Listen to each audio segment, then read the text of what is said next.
Hello everyone. In this video we will discuss about modern classroom concept with AI tools. AI tailors educational content to individual student needs.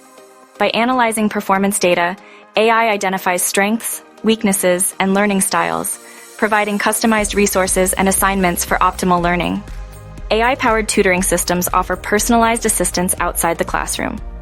AI handles administrative tasks like grading, attendance tracking, and scheduling, allowing teachers to focus more on instruction and student interaction. Interactive AI tools such as chatbots and virtual assistants make learning more engaging by answering questions in real time, providing feedback, offering additional resources.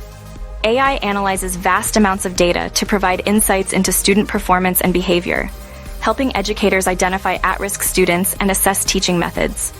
AI enhances accessibility for students with disabilities through speech-to-text and text-to-speech technologies, and provides translation services for non-native speakers. AI tools assist teachers in managing classrooms by monitoring student behavior, facilitating group work, and providing real-time feedback on classroom dynamics.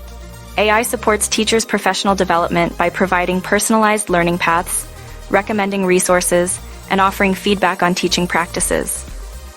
As AI integrates into education, ethical considerations like data privacy, algorithmic bias, and the digital divide must be addressed to ensure equitable access and use.